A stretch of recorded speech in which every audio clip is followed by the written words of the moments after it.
Sagan leaves out other primary motivations of human sacrifice that I infer from the accounts of satanic ritual abuse survivors. 9. Sacrifice to acquire spiritual power. 10. Sacrifice to create disassociation in observers and participants and acquire control over them. That is something right there that is used on the majority, if not all, victims of satanic ritual abuse. Making them watch or participate. These are things that we've heard in places like McMartin, where they made the kids participate in the ritual killing of animals. And they use that and hold it over their head. This is how they create altars through trauma. And this is also how they blackmail people. And they get these survivors of satanic ritual abuse. Hey, you ever tell anybody about it? I'll do the same thing to you. Those types of things. That's what they say. So, again, I'll read that one. 10. Sacrifice to create dissociation in observers and participants and acquire control over them. 11. Sacrifice to appease a deity, Satan. 12.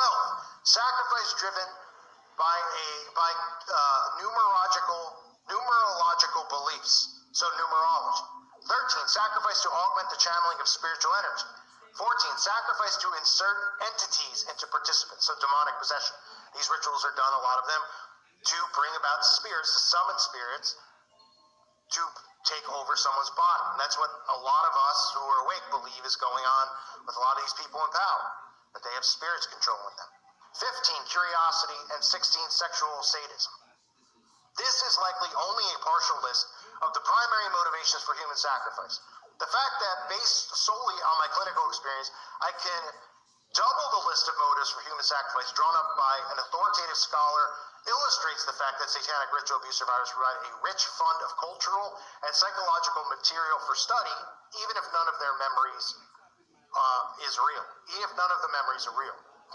Sagan's thesis is that cannibalism has disappeared from modern society primarily through sublimation.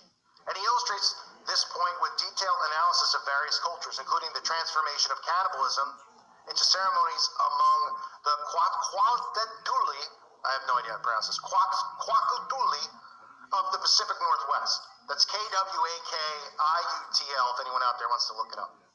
Even if none of the memories of the thousands of satanic ritual abuse survivors currently in therapy in North America is real, they prove that primitive fantasies of murder, cannibalism, demon possession, and blood drinking have been repressed rather than sublimated in our culture, and that a permissive myth readily draws them to the surface. If cannibalistic fantasies are so close to the surface, wouldn't one expect that they are being acted out to some degree in the modern world? That's what I'm trying to show on my channel.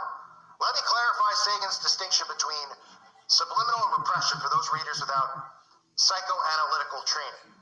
Sublimation is a healthy, normal process of civilization in which primary drives and urges are culturally transformed into something more human, complex, and meaningful, a cultural reality that did not exist during the previous stage of historical evolution. An example is the difference between eating and dining. Dining has many meanings, purposes, and elements that are not present in the eating behavior of animals. The elaborate and codified interaction of waiter and patron, for instance, does not occur in the animal world and cannot be explained purely in terms of survival and the acquisition of nutrients, since those needs can be met equally well at a fast food restaurant. Once a drive is sublimated, it does not revert back to a primitive or destructive form, since it is something new and culturally higher. Repression, on the other hand, involves no cultural transformation or evolution. Repression is an unconscious defense mechanism, of which the conscious equivalent is suppression.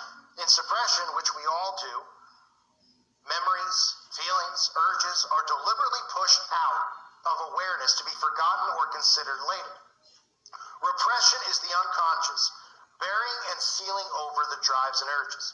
The chief problem with repression is a psychological phenomenon called the return of the repressed, in which previously repressed material returns to consciousness in distorted and destructive form and then drives deviant behavior.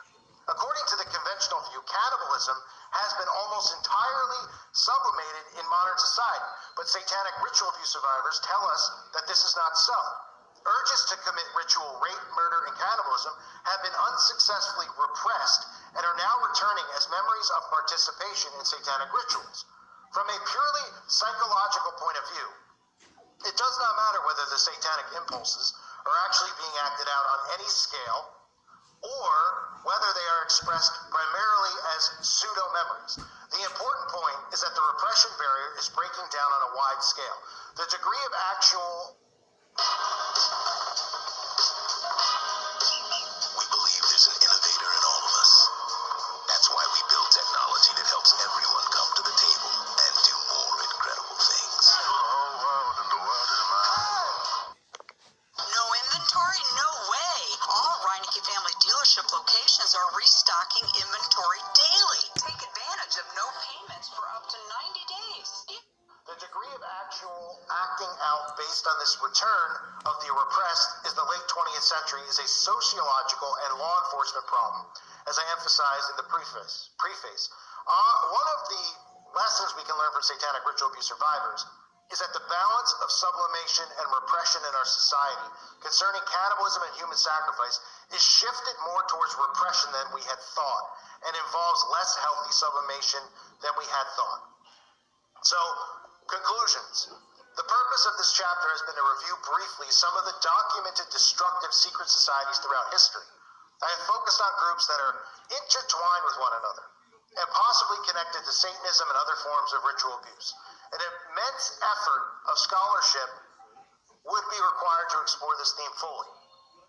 Those who argue that there are no historical precedents for widespread satanic ritual abuse and human sacrifice are mistaken. There have been numerous destructive secret societies throughout history. Cannibalism is unknown human behavior, and the Catholic Inquisition and the Third Reich provide two examples of extensive systematic human sacrifice in modern history. Since there is so much historical precedent for the atrocities being remembered by satanic ritual abuse survivors in the 1990s, a key issue is whether it is logistically possible for such activities to be widespread but lacking in objective documentation. This is a law enforcement, not a clinical problem.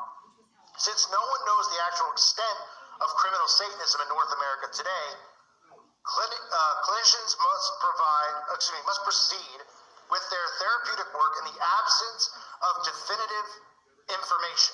Knowledge of the documented history of secret societies, even at the preliminary level, I have provided in this chapter, should temper extreme skepticism and allow therapists to consider empathically the possibility that client reports of Satanism are at times, and to some extent, based on historical reality.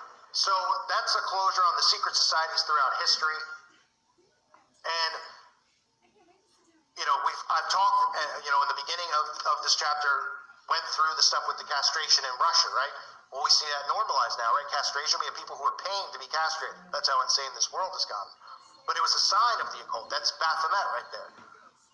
That's no gender. It's genderless society. It's part of this spiritual warfare that they do and these rituals that they partake in. So we have that which is normal now, castration, and we have cannibalism, which is, how much more normalized can it get? Then you can look at some of the other stuff as we went through in these chapters, talking about the Third Reich, right? And their involvement in the occult, the Nazis' involvement, Crowley's involvement in MI6. I mean, can I go on? Yeah, I can. But I'll stop there. And of course, the Illuminati, which everyone rolls their eyes and says it doesn't exist, and then they go, oh, well, that was disbanded. Oh, yeah, that was disbanded. Mm-hmm. Who told you that? A history book? Oh, the same history book that tells you a fake history of the world? Yeah, gotcha. I thank everyone for being here on the website. I appreciate it. We'll move on to the next chapter. And again, I'm going to mix in some other videos, I think, this week on some of the stuff going on with the vaccine.